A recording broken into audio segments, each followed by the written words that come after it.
we like to represent, if it's sine, cosine, it must has what we call the oscillation function. And must really have a complete period.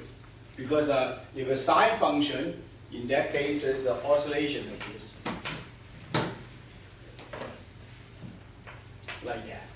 That means after a certain period, it will repeat itself again. So we can very easily to say this is omega t. Now x, in this case, the phi is a constant, omega is constant, and you don't know what that is yet. You want to find out what that is later on. So if you let x equal to this, you don't know it's a solution or not. Because you want to find out, deliver 2 times, does it return back to the original function? If it does, then we got the solution. That means that when we do the derivative for this function twice, then we turn to the original function like this again. So, so you say, oh, this is some kind of gas. Yes, physics is sometimes is gas, but this is called educated gas. We learn it from math, learn it from the nature, and then we can guess properly. So in this case, if you do this, dx dt, d the first time, in which cases d cosine is negative. So you go minus a, and then you derivative this function by dt, that a omega cosine omega t, that becomes sine t, sine omega t plus phi. And then we d2x dt2 equal to minus a, and then another one is omega squared times a cosine omega t plus phi. We rearrange it, we will have a minus omega squared times a, later itself again, x, back to itself again. So by this, doing this properly, then we find out we have this d2x dt2 equal to minus omega squared x. We net x equal to this function. Now this is from all this development is math. From the Hooke's law, we have Hooke's law. This is Hooke's law.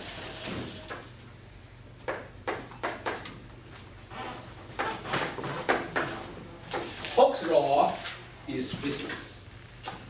So this is math, and from physics,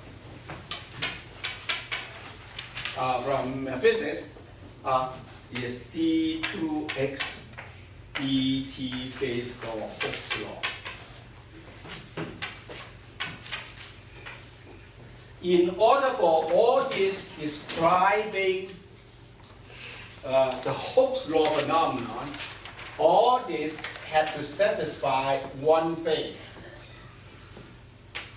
Satisfy one thing is this omega squared has to equal to k divided by m.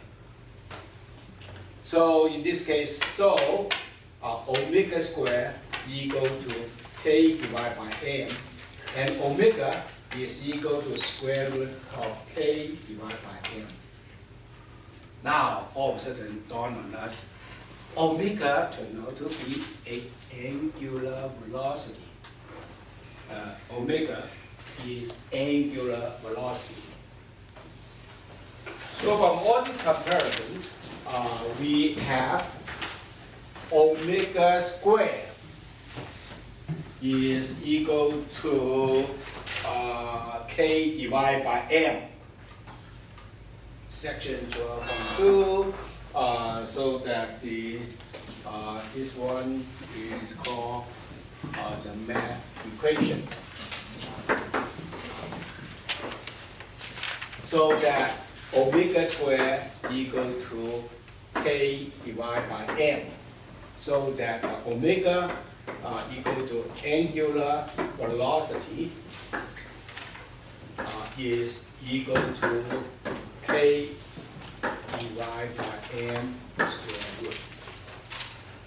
Now, one step further, what is angular velocity? Angular velocity is a radian per second. Then, from this, you have to make sure that this, when you do the square root, become angular per second. Now you can check your things here. What is this? What's the unit for k? K equal to what? Equal to Newton per meter, right? Newton per meter. What is this? This is a mass, right? And mass is equal to kilogram. So Newton meter and then kilogram. What is the unit there?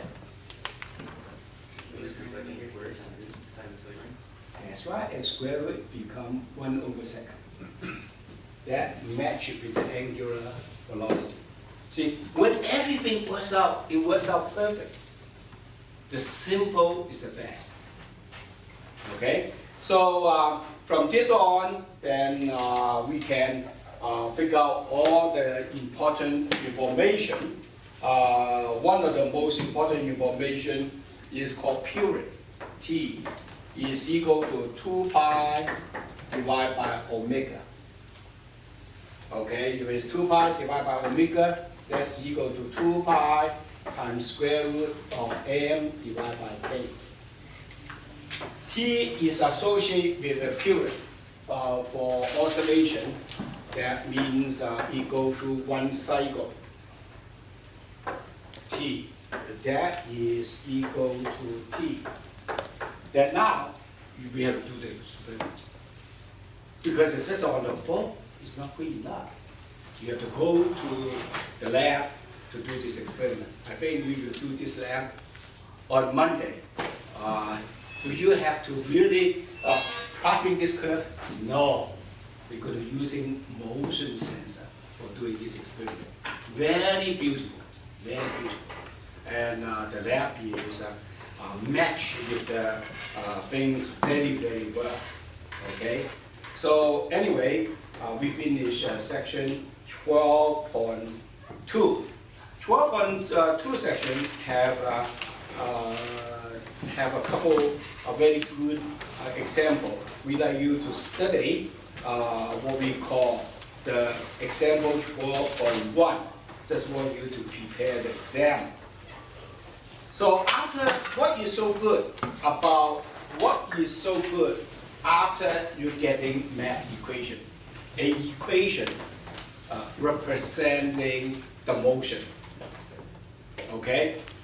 So after you're getting x equal to a certain function, what can you do? You can perform derivative.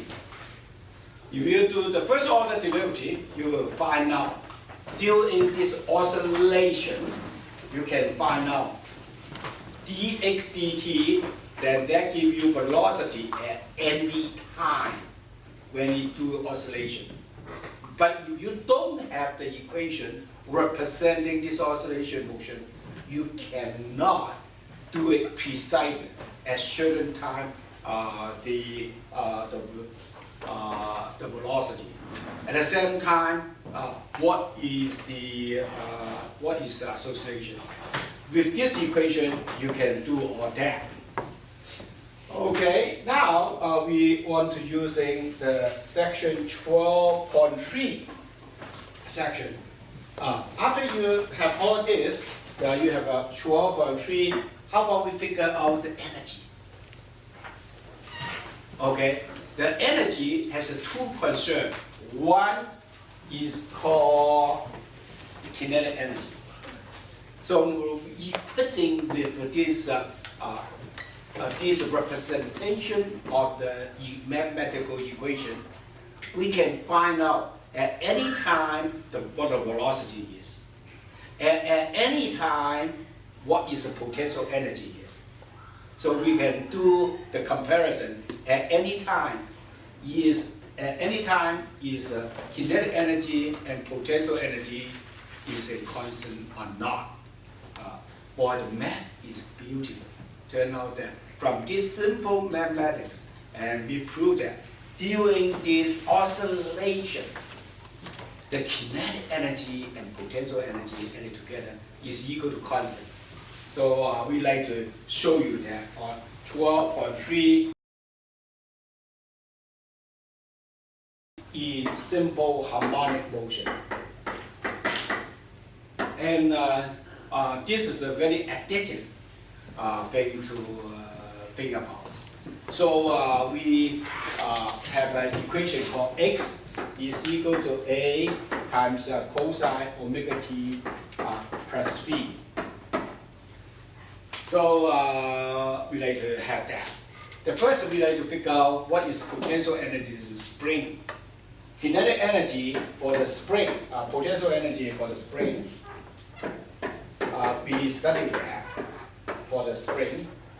At any time is equal to 1/2 kx squared.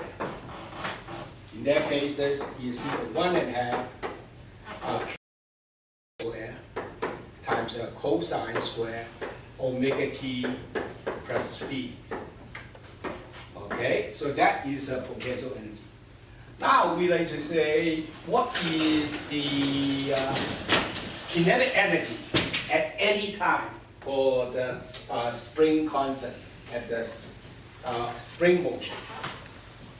So in this case, kinetic energy for the spring at any moment is equal to 1/2 m is equal to 1/2 m dx dt, the whole thing squared. So 1/2 m dx dt, we already did that before, in which case is equal to a omega sine omega t plus v. This whole thing squared, but here's minus, we're going to derivative on that. So the kinetic energy of the spring at any time is equal to 1/2 m a square omega square times sine square omega t plus v. Okay, m times omega square. Omega square equal to k divided by m.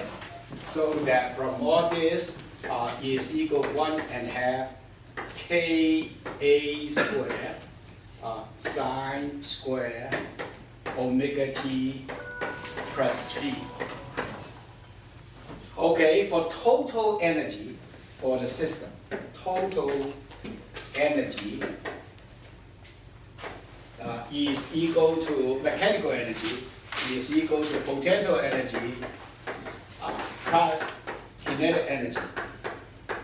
So ladies and gentlemen, it's so beautiful. So potential energy equal 1/2 k a square cosine square omega t plus v plus a square times sine square omega t plus v. So very, very nicely done by the nature. That means when you do something right, the things turn out to be such simple and beautiful. So the same thing with your work, same thing with your future doing. When you get into so complicated, forget it. Something must be wrong. Nature is always simple. simple is the best.